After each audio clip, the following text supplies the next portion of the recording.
Hey guys, we're going to look at applying some of those characteristics from yesterday for sine and cosine graphs. So the first graph we want to look at here, okay, we don't know if it's a sine or a cosine, okay, without any added information, but we can try and get the amplitude, the period, and maybe even the vertical shift, okay, out of what we do have. So in order to do all of that, the first thing I want you to do is try and find the midline. So that means if you folded this down, okay, where would the middle of the graph be? Okay, and this would be the midline here.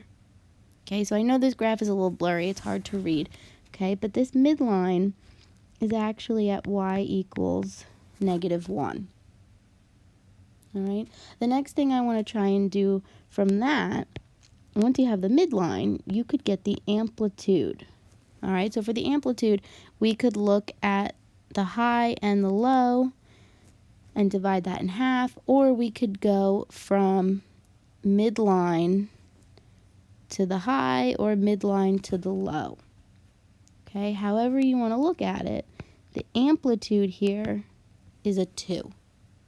Okay, and you want to make sure your amplitude is always positive because it's a distance. Right, and then the last thing we want to do is period.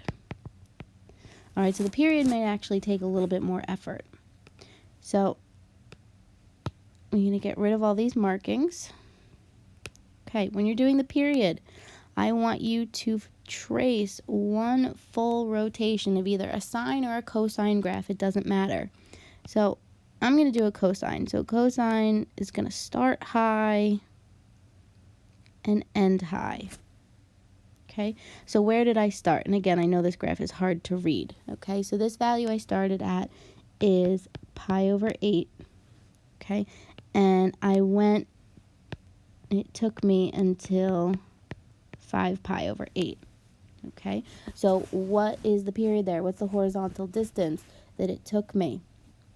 It took me, I'm going to subtract those, 5 pi over 8 minus pi over 8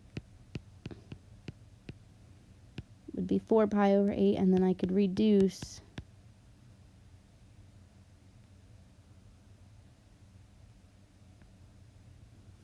to get pi over 2.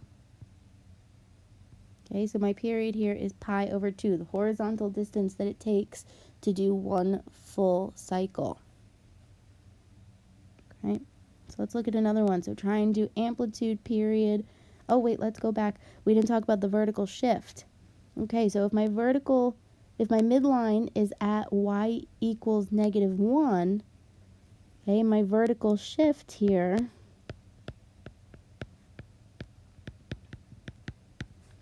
is down 1. Okay, because the parent graph has a midline at y equals 0. All right, good. Now, let's do this all again. So take a look at your function, okay, and see if you could figure out, well, if I was going to fold this down, where would the middle be? Okay, and that's your midline. So my midline is at y equals 0. Okay, that'll help me with my amplitude. So from the midline up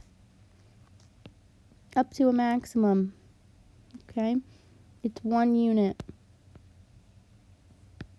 So my amplitude equals 1. So far, these are matching parent function values. Okay, 3, period.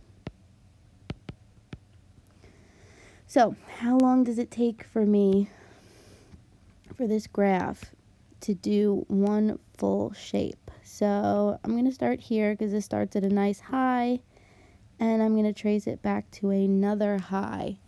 Okay, so again, this graph is a little difficult to read. So I started at 0, and I went to, that's actually a pi.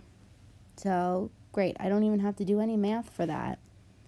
Okay, my my period, the horizontal distance that it takes, is pi. All right, and then for my vertical shift,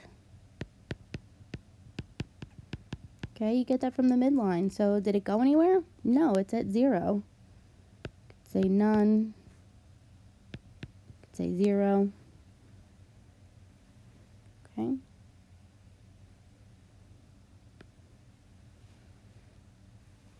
All right. Let's try this again. So here we have, okay, our midline.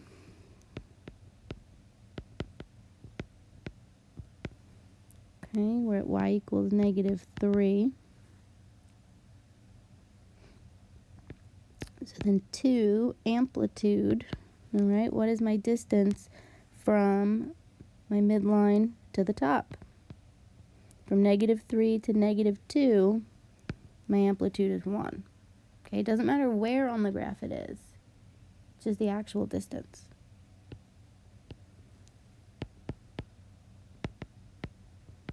All right, period.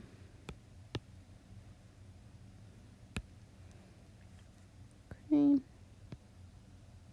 So again, trace any shape. Okay, so there's a cosine. So we start at 0, and we go to 4 pi. So that's my period. Now we could take the period, and we could work backwards to actually get the b value. So let's just stop for a second and try and do that. So for period, the formula is 2 pi over b. All right, and if I have what the formula, or I'm sorry, if I have what the period equals, I have 4 pi, I can set that equal to my formula. Well, if I put that over 1 and cross multiply, 4 pi times b equals 2 pi.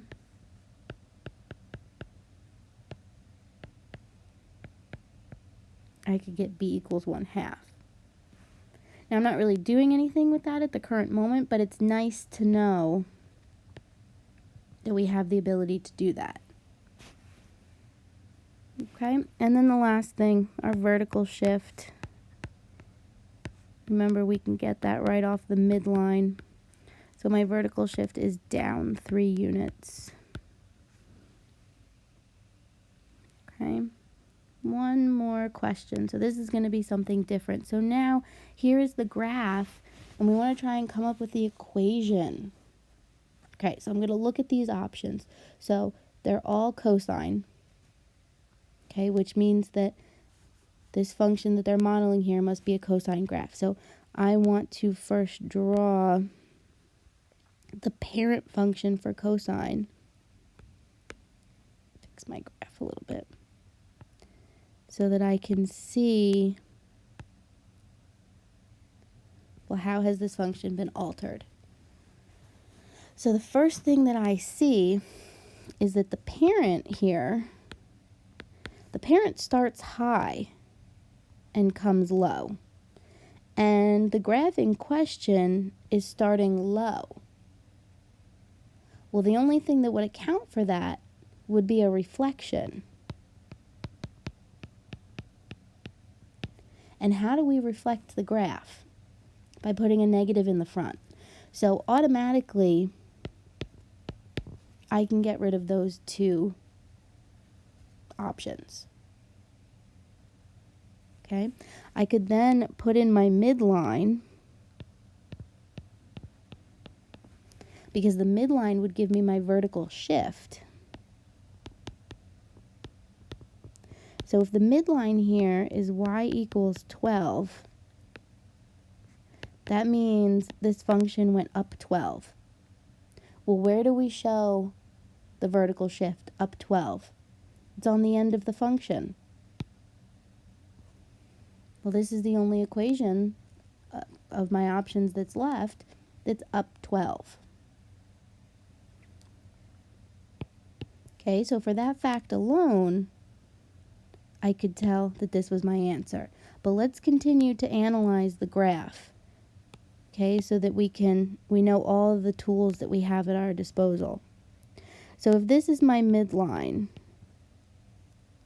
what's my amplitude? From my midline to the maximum, it's 12 to 16. My amplitude is 4. Amplitude shows up in the front of the function. Okay, so that would be there as well. We could also use the period, like we just did in that previous example, to try and match up to our b value. Now, all of the b values in these equations were the same, so really that wouldn't have done anything for us. Okay, but let's explore how to do it in case they're different. So I would trace my period first. Okay, so I just always gravitate towards this cosine shape. I don't know why. So my period goes from 8 to 24. It's hard to read.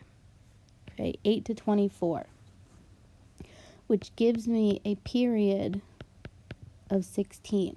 Now remember, the period is not what actually shows up in the equation. The b value shows up in the equation. Okay, but the b value is used to get period. So 2 pi over b should equal 16. Well, if I try and solve that, cross multiply, okay, 16b equals 2 pi. B would be 2 pi over 16 would be pi over 8. Okay, now again, all of these equations had the same b value, so that wouldn't have done anything for you, but maybe sometimes you know, the equations don't have the same b value, or you're actually looking for the b value. So you want to know how to use the period to be able to solve for that.